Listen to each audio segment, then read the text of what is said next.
नमस्कार शेतकरी मित्र. तर शेतकरी मित्र, महाराष्ट्र राज्यभर जवळपास गेल्या 4-5 महिन्यामध्ये अतिवृष्टीमुळे खूप मोठ्या प्रमाणामध्ये नुकसान झालेलं आहे.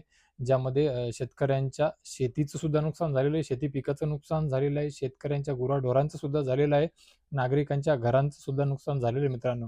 तर मित्रांनो, या सर्व शेतकऱ्यांकरिता, या सर्व नागरिकांकरिता त्यांचं जे नुकसान झालेलं आहे, म्हणजे तुमची जी शेतजमीन आहे, ती शेतजमीन पुनर्भरणाकरिता, कुणाच्या घराचं भिंतीचं पडझड झालेली आहे, तर त्या घराच्या पुनर्भरणाकरिता सुद्धा कुणाचे गोठे पाण्याच्या अतिप्रवाहामुळे पडले, खचले.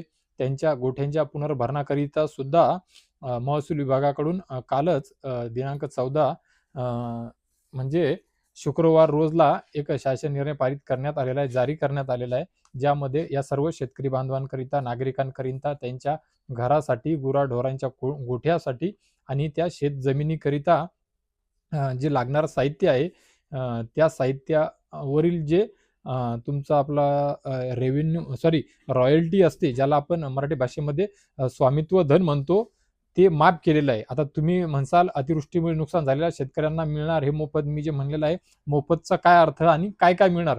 मिळणार तर काय आहे त्यामध्ये मी स्पष्ट सांगू इच्छितो.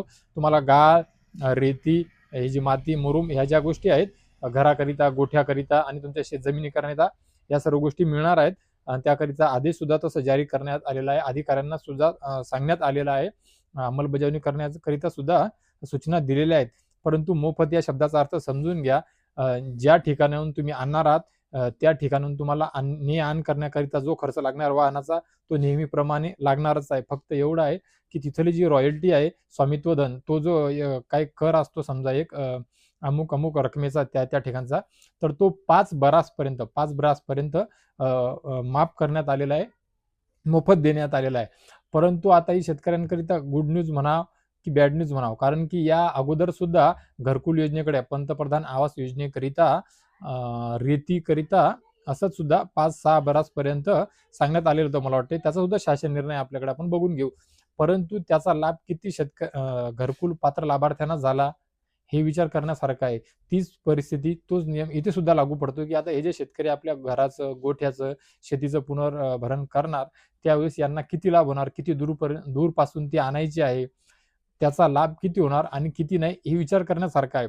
किंवा वेळप्रसंगी समजा एक शेतकरी आहे, त्याला त्याच्या गोठ्याचं पुनर्भरण करायचं आहे. दुसरा शेतकरी आहे, त्याला त्याच्या घराचं भिंतीचं, फाउंडेशनचं पुनर्भरण करायचं आहे, किंवा काही शेतकऱ्यांना स्वतःच्या शेतजमिनीचं म्हणजे गाळ वगैरे टाकून पुनर्भरण करायचं आहे. तर ज्या ठिकाणाहून ते आणणार, त्या ठिकाणी त्यांना ही जी रॉयल्टी आहे, ही रॉयल्टी लागणार नाही इथपर्यंत तर ठीक आहे. परंतु बऱ्याच वेळा असं होते, की तेवढ्या ने-आणीचा जो खर्च आहे, तो स्वतःचं वाहन लावून प्रत्येक शेतकऱ्याकडे, नागरिकाकडे स्वतःचं वाहन तर नसणारच आहे. मग आता याचा फायदा खरोखर नागरिकांना, या शेतकऱ्यांना होणार की गुत्तेदारांना होणार? याची जी अंमलबजावणी आहे, किती ताकदीने होणार आणि शेतकऱ्याच्या, नागरिकांच्या पदरामध्ये न्याय किती प्रमाणामध्ये पडणार, हे खऱ्या अर्थानं पाहण्यासारखं राहणार आहे मित्रांनो. तर मित्र, हा जो निर्णय आहे, हा निर्णय शेतकऱ्यांकरिता, नागरिकांकरिता खूप उपयोगाचा असणार आहे, त्यांना मदत होणार आहे, असं महसूल विभागाकडून या काल जारी झालेल्या शासन च्या माध्यमातून सांगण्यात आलेलं मित्रांनो. तरी सुद्धा यामधल्या काही गोष्टी आपण बघून घेऊया. मित्र, अतिवृष्टी आणि पुरामुळे खरडलेल्या शेतजमिनी पुन्हा पूर्वस्थितीमध्ये आणण्याकरिता लागणारी माती, गाळ, मुरुम आणि कंकर हे जे आहे, हे शेतकऱ्यांना मोफत उपलब्ध करून देण्याचा महत्त्वपूर्ण निर्णय महसूल विभागाच्या वतीने घेण्यात आला असून, या संदर्भातील परिपत्रक काल दिनांक 14 रोज शुक्रवारला जारी करण्यात आलेलं आहे मित्रांनो. नैसर्गिक आपत्तीमुळे मोठ्या प्रमाणामध्ये नुकसान झालेल्या शेतकऱ्यांकरिता हा निर्णय मोठा दिलासा देणारा ठरणार आहे. ज्या अंतर्गत आपत्तीग्रस्त शेतकऱ्यांना घर, गुरांचा गोठा, शेतजमीन, विहीर बांधकाम, हा महत्वाचा विषय म्हणजे हिरा आलेला होता आपल्या मित्रांनो. शासन निर्णयामध्ये विहिरीकरिता सुद्धा यामध्ये विहिरीची विषय नमूद केलेला आहे. विहिरीचा सुद्धा उल्लेख आहे. विहिरीचं पुनर्भरण सुद्धा खूप साऱ्या शेतकऱ्यांना करावयाचं आहे. ज्यांना 30,000 रुपये सुद्धा मिळणार आहेत मित्रांनो. परंतु त्याच्या व्यतिरिक्त लागणारे हे जे साहित्य आहे, या साहित्यावरचं जे रॉयल्टी आहे, ही सुद्धा माफ राहणार आहे मित्रांनो. तर मित्रहो, या सर्व गोष्टींकरिता आवश्यक असलेल्या 5 ब्रास गौण खनिजावर स्वामित्व धन म्हणजेच की रॉयल्टी माफी देण्यात आलेली आहे. पूरग्रस्त शेतजमिनी पुन्हा सुपीक आणि लागवड योग्य करण्याकरिता आवश्यक असलेल्या माती, गाळ किंवा मुरुम यासारख्या साहित्यांच्या उपलब्धतेवर कोणताही आर्थिक बोजा येऊ नये, करिता हा निर्णय घेण्यात आल्याचे सांगण्यात येत आहे मित्रांनो. आता महत्त्वाचा विषय म्हणजे महसूल विभागाने या सर्व निर्णयांची काटेकोर अंमलबजावणी करण्याचे सक्त आदेश स्थानिक प्रशासनाला दिले असून शेतकऱ्यांना तातडीने या सुविधांचा लाभ मिळावा याकरिता स्पष्ट निर्देश सुद्धा देण्यात आलेले आहेत मित्रांनो.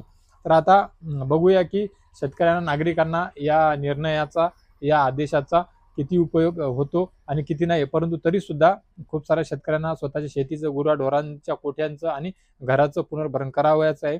मला वाटलं की खूप साऱ्या शेतकऱ्यांपर्यंत ही शासन निर्णयाची जी बाब आहे ही पोहोचेल किंवा नाही पोहोचेल याकरिता म्हटलं या व्हिडिओच्या माध्यमातून या सर्वांपर्यंत ही माहिती पोहोचवून द्यावी. तर मित्रो, या संदर्भात शेतजमीन, गुराढोरांचे गोठे आणि तुमच्या घराचं जे पुनर्भरण या संदर्भात काही माहिती, काही प्रश्न, काही प्रतिक्रिया असतील नक्कीच कमेंट बॉक्समध्ये कळवा. हा व्हिडिओ कसा वाटला ते सुद्धा कमेंट बॉक्समध्ये कळवा. आणि याच्या व्यतिरिक्त तुम्हाला अतिवृष्टी, नुकसान संदर्भातल्या वेगळ्या काही विषयासंदर्भात कोणता वेगळा व्हिडिओ बनवून आवश्यक वाटत असेल तर तो विषय सुद्धा मला सांगा. मी प्रयत्न करेल त्या विषयावर नवीन व्हिडिओ बनवण्याचा मित्रांनो.